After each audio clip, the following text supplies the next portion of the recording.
Eu quero começar fazendo um breve resgate histórico mesmo, a respeito de como no nosso país, a a a educação profissional foi tratada ao longo aí das últimas décadas, até eu diria até um pedaço do século XX como um todo.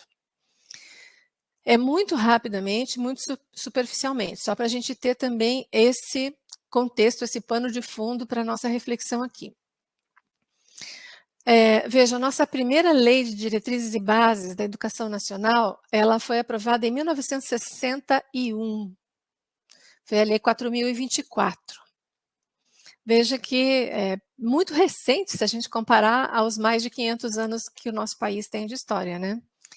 Então, em 1961, a primeira chamada LDB, e foi essa LDB, pasmem vocês, que permitiu que os estudantes egressos daquilo que a gente não chamava de ensino médio na época, uma outra nomenclatura, mas enfim, egressos do equivalente ao nosso atual ensino médio em cursos técnicos, tivessem direito de acesso ao curso superior. Como que era a lei vigente, as leis vigentes, né, que eram várias leis, as leis orgânicas de ensino, como que eram as leis anteriores? Só tinha direito a prestar vestibular ou a ingressar por outros meios num curso superior o estudante que fizesse no equivalente ao ensino médio o curso que chamava, na época, o equivalente à educação geral, curso propedêutico, ou seja, passasse aqueles 3 anos nessa etapa da educação, ali entre os 14 e os 17 anos, fazendo um curso não profissionalizante. Todos aqueles que faziam os cursos técnicos e mesmo majoritariamente as meninas que faziam o chamado curso normal, né, aquela formação de professor nesse nível médio, então, não ali era de finalização. Não tinha acesso ao curso superior, não era possível conseguir se matricular. O que a sociedade estava dizendo, né, professora Andréa, para si mesma com aquela legislação? Estava dizendo assim: quem precisa se profissionalizar durante essa etapa da juventude, muito jovem ainda, entre os 14 e os 17 anos, vai virar mão de obra já, e não vai fazer parte da classe pensante do país. Era uma porção mínima da população brasileira, naquele contexto, que fazia o ensino médio propedêutico, a educação geral, não profissionalizante. Somente os filhos da elite, que já tinham acesso a um universo cultural mais amplo e que certamente estariam no futuro próximo em cargos importantes dentro de empresa ou até mesmo em órgãos, né, de poder. Então, com isso, com essa estrutura educacional naquela época, veja que a gente perpetuava uma relação entre classe social muito forte no nosso país. Bom, a 4.024 de 1961 acabou com isso. Abriu, a gente fala assim, abriu as portas da universidade em termos legais, né, para todo mundo que estivesse na escola naquele momento. Então, concluiu qualquer que fosse o curso, no equivalente ao nosso ensino médio hoje, eu vou usar a nomenclatura de hoje para não confundir os alunos, né? Podia fazer vestibular, podia. Poder é uma coisa, né? Agora, conseguir ingressar, conseguir cursar é outra. Mas, enfim, foi um avanço com a lei. E, então, até aquele momento, e também depois dele, mas aí com esse avanço da lei, a gente tem um ensino médio muito cursado por poucos, porque a maioria ficava não no final do que chamamos hoje de ensino fundamental, mas sim ao final da primeira etapa ainda. Até os anos 60, a maior parte dos filhos da classe trabalhadora brasileira, se aprendesse a ler, escrever e contar, aquilo que eles aprendiam até o final do que hoje chamamos de anos iniciais do ensino fundamental, já era normalmente tirado da escola e ingressado, não tinha lei, né, ainda de proteção ao, como temos hoje, o Estatuto da Criança e do Adolescente, então não tinha idade mínima para ingressar no mundo do trabalho, e aí essas crianças já muito jovens saíam da escola para trabalhar.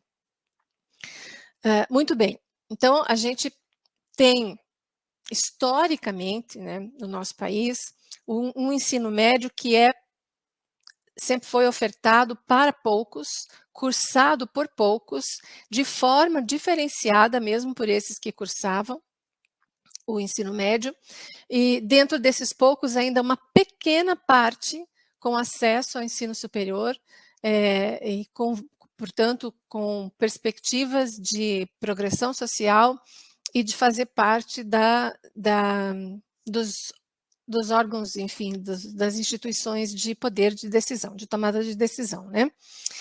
Aí vocês podem lembrar também, a gente está fazendo uma linha do tempo aqui, né? Em plena ditadura militar, a gente teve uma reformulação de legislação que afetou a educação, que hoje chamamos de educação básica, e teve lá a Lei 5692, de 1971, que tornou o ensino médio obrigatoriamente profissionalizante. A Lei 5692, ela está naquele contexto do Brasil um gigante adormecido, do Brasil que precisava se industrializar rapidamente, e para isso precisava formar mão de obra. Então, a ideia da Lei 5692 era ofertar muitos cursos técnicos juntos com o ensino médio e colocar um monte de técnicos no mercado, técnicos e auxiliares técnicos no mercado de trabalho. Aí vocês podem dizer assim, professora, mas por essa sua linha de raciocínio, então a 5692 ela acaba com aquela separação. Se não tem mais o ensino médio propedêutico, a educação geral, e todo mundo tem que fazer curso técnico, então ela deu uma igualada na coisa, né? Não, não é. Porque a lei é uma coisa, né? Mas o que as escolas da elite fizeram com essa lei foi uma coisa bem diferente. E é mais o que está acontecendo agora com o novo ensino médio. Então vamos fazer um paralelo com isso aí. Vejam. Lá vamos ainda com a 5692, tá? Nós estamos ainda falando dela, né? As escolas da elite tinham que ofertar, né, sim, o curso técnico, porque era obrigatório por lei, mas o que elas faziam? Uma alta carga horária das disciplinas, né, de tradição curricular, aquelas que caem no vestibular, aquelas que dão acesso ao ensino superior, e no contraturno, ou numa carga horária menor, aquelas disciplinas profissionalizantes, vamos pôr umas aspas aqui nesse profissionalizante, né? Queriam formar o técnico, sei lá, o técnico em química, o técnico em secretariado, ou o técnico em administração, muito comum naquele momento lá, né? Então, era o jeito que se burlava a lei, porque a elite brasileira jamais aceitou esse caráter compulsório da profissionalização de seus filhos no ensino médio, naquele momento chamado de segundo grau. Então, vejam, mais uma vez, é uma relação política entre classes sociais que tem a sua repercussão na legislação educacional, né? Muito bem. Aí a gente segue com isso que os estudiosos chamam de dualidade estrutural do ensino médio, além de um grande gargalo que o ensino médio sempre foi.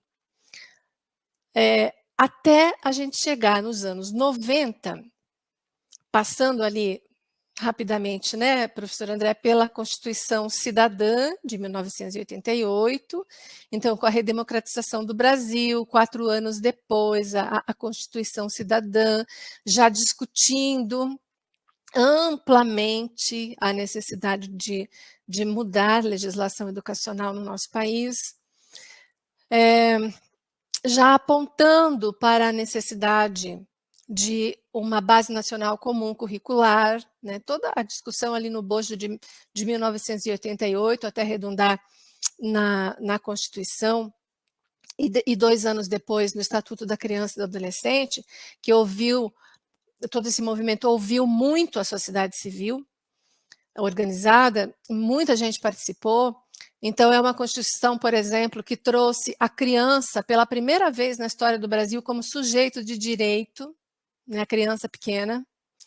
Depois, 2 anos depois, vem o ECA, que vai ter a força de lei a respeito disso. e que já aponta para uma necessidade de uma base nacional comum curricular, e que, claro, já estava em pauta a discussão de um ensino médio que tivesse uma identidade, que atendesse à necessidade do jovem brasileiro dentro do contexto da realidade desse jovem brasileiro.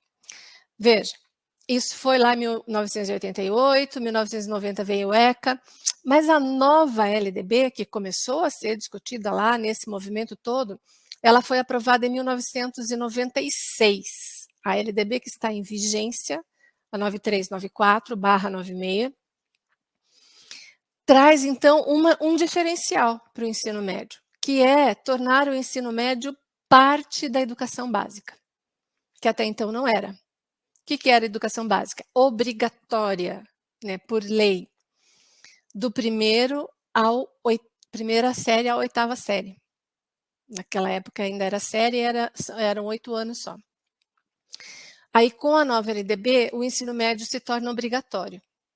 E isso tem um ganho muito grande em termos de financiamento, em termos de formação de professor, até, por exemplo, uma coisa muito simples, a questão da merenda.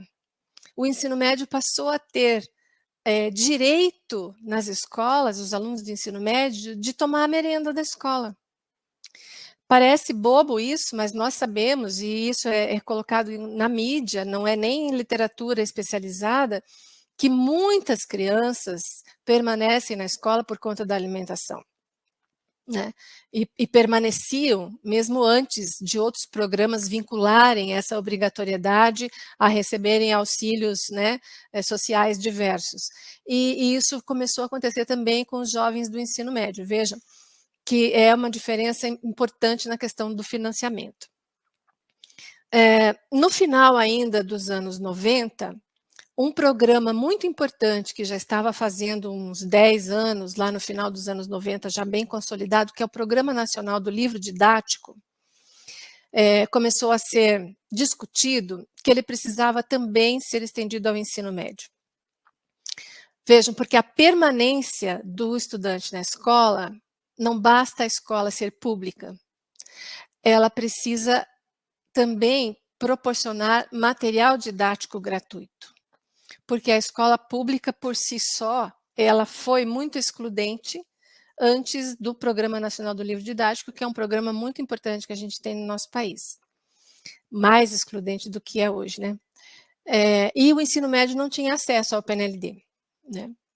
Então, essa é uma pontuação importante também. Quando é que o ensino médio começou a ter acesso ao PNLD? 2004, 2005, isso começou lá pela região norte e nordeste, depois todas as regiões do Brasil, começou apenas com os livros de língua portuguesa e matemática, até que em 2009 foi o último ciclo, todas as disciplinas do ensino médio receberam livro didático do governo federal. A partir de 2012, né, porque o PNLD, naquele momento, ele era para cada etapa da educação básica de 3 em 3 anos, a partir de 2012, então, todas as disciplinas do ensino médio receberam de uma única vez os livros didáticos do governo federal.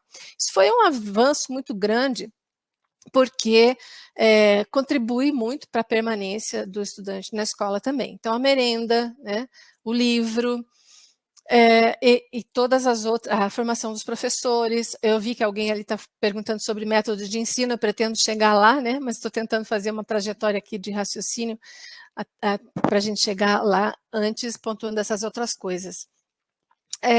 Então, tudo isso foi contribuindo, né, para que o estudante fosse para o ensino médio. Então, só para vocês terem uma ideia, uma diferença estatística, em 1990, na década de 1990 até 96, por aí, 97, nós tínhamos no Brasil 3 milhões de estudantes no ensino médio. Com a nova LDB, e com esses programas, acenando para a questão do livro didático e tal, em 2004, nós passamos para 9 milhões de estudantes no ensino médio. Então, daí no intervalo, vamos colocar sendo muito elástico aqui, 10 anos, mas foi menos de 10 anos, aumentar de 3 para 9 milhões de estudantes no ensino médio, onde é que estava essa gente toda antes? Porque não deu tempo, né, das pessoas nascerem e aí passarem a entrar, em 10 anos não dá esse lapso de tempo. Então, quer dizer, isso estava represado por falta de condições desses milhões de estudantes de vislumbrarem a possibilidade de estudar no ensino médio. Então, veja, esse é um dado demográfico, estatístico, importante, que impacta políticas educacionais que vão impactar as diferenças e desigualdades regionais no território brasileiro, tá? Porque a gente está aqui numa aula de geopolítica, de geografia política, e a gente precisa tentar territorializar também essa discussão, né? Bom, hoje nós temos o dado de hoje, 2023 específico, eu não tenho, mas ao final do ano passado a gente tinha quase 8 milhões de estudantes no ensino médio, nas escolas públicas, né? Então, vejam que mas lá em 2004, com aquela explosão, né, de um número aumentou muito o número de estudantes, a grande questão que se colocava para a sociedade era assim, quem que é esse estudante do ensino médio? Que ensino médio que nós vamos ofertar para eles? Porque até então a gente só lidava praticamente com a elite no ensino médio. E agora começa a vir para o ensino médio esses filhos de uma outra classe social e que talvez eles queiram outra coisa do ensino médio. Então, pessoal, vocês que são jovens, que estão aqui agora, nesse momento, ouvindo na mídia, revoga o novo ensino médio, o que esse governo vai fazer com o que o governo anterior fez, como é que vai ficar, não sei o quê. Parece que essa discussão é de agora, mas ela é bem antiga. Na verdade, ela tem, aí no Brasil, sei lá, quase 100 anos, mas pelo menos uns 60 anos de uma discussão que vem se não fervorosa, se não com mudanças significativas, mas que está na pauta da sociedade. E lá em 2004, então, eu falo 2004 especificamente porque foi quando publicações acadêmicas, professor André, é muito importante começaram a aparecer a respeito do assunto, porque naquele momento, pensadores importantíssimos no cenário brasileiro, pessoas que até hoje são muito importantes, prestaram serviços ao governo federal e escreveram propostas de currículo para o ensino médio, que naquele momento, então, se impactava ao receber essa quantidade de estudantes oriundos de uma outra classe social que não fosse a classe elite, né, como até então vinha acontecendo. Então, eu posso mencionar aqui, por exemplo, a professora Marise Ramos, que é de uma universidade do Rio de Janeiro, se eu não me engano, da Federal, não lembro agora, o professor Gaudêncio Frigoto, que eles escreveram, a Maria Ciavata, eles escreveram muito material, tanto acadêmico quanto normativo para o Ministério da Educação na época, propondo, e agora sim chegando à questão da Clarice, que ela coloca sobre os métodos de ensino. Clarice, antes da gente chegar no novo, vamos falar desse primeiro. Propondo uma concepção curricular para o ensino médio, naquele momento, que trazia como eixo um eixo norteador para o currículo, ciência, cultura e trabalho.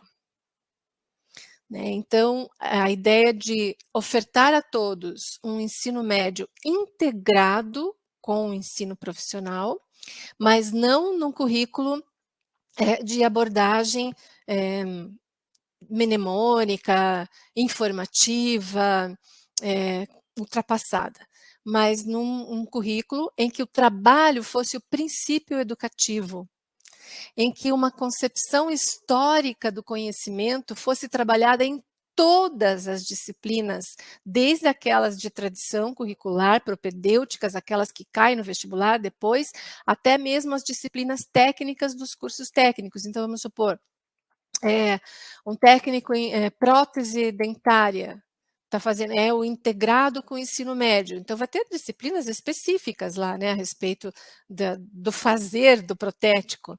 E a ideia era que esse currículo, então, que a forma desse professor ensinar o seu conteúdo trouxesse uma abordagem histórica de onde veio aquele conhecimento, por quê, em qual momento histórico, atendendo a quais interesses, como ele se transformou ao longo do tempo até chegar com este conhecimento técnico tecnológico que tem agora para fazer as próteses, para fazer as correções na arcada dentária, sei lá, estou dando um exemplo aqui, né? Para o aluno, que aquilo fosse concreto para o aluno, que ele soubesse o que ele está fazendo ali, de onde que veio tudo aquilo, e não fosse uma coisa como nós costumamos dizer, o pessoal da educação costuma dizer, aquele conhecimento que vem, parece que ele é produzido por alguns iluminados, que cai na escola e que cabe ao aluno aceitar, né? No currículo tradicional é mais ou menos assim. Então, naquele momento, essa era a discussão. Vamos tornar isso concreto para todos os estudantes, de modo que o ensino médio se torne uma etapa da educação que interesse a esse jovem que está ali fazendo, né, o ensino médio. É claro que essa proposta, ela veio atrelada a uma necessidade de financiamento maior, porque aumenta o ensino médio integrado, por exemplo, ele era lá, né, quando foi pensado em 2003, 2004, implementado naquele momento, ele era um curso de 4 anos. Então, ficou mais caro? Ficou mais caro, claro, mais professor, né, mais hora para pagar, tem que ter laboratório, tem que ter mais material, tem que ter formação para esses professores. Mesmo os professores das disciplinas propedêuticas e de tradição curricular, como geografia, história, sociologia, filosofia, química, física, biologia, também precisariam se renovar nessa metodologia, tendo o trabalho como princípio educativo, né? Então, imagine que, não sei se temos conosco aqui alguém da biologia, acho que nossas aulas são direcionadas mais ao pessoal da geografia agora, né, professor André? Mas vamos pensar, então, já pensou o teu professor do ensino médio tratando a geografia, mostrando para o estudante a partir de que processos, de que procedimentos, de que interesses que se chegou à classificação do relevo brasileiro, por exemplo? Por que é que sabemos hoje tantas coisas, isso lá em 2004, né, a respeito do planeta Terra como um todo? Quando é que esse interesse, como que a tecnologia nos ajudou a descobrir coisas sobre o nosso planeta que interessam a economia, que interessam a política, que vão influenciar a geopolítica internacional, dada aí os interesses, né, professor André, aos acessos a determinados oceanos, aos acessos a minérios que estão no subsolo, e as lutas e as guerras se dando por conta disso. Então, é um ensino contextualizado, né, um ensino concreto, essa era a proposta lá, discutida no início, então, do século, desse nosso século, há quase 20 anos atrás, né, essa era a grande proposta. Bom, pode falar.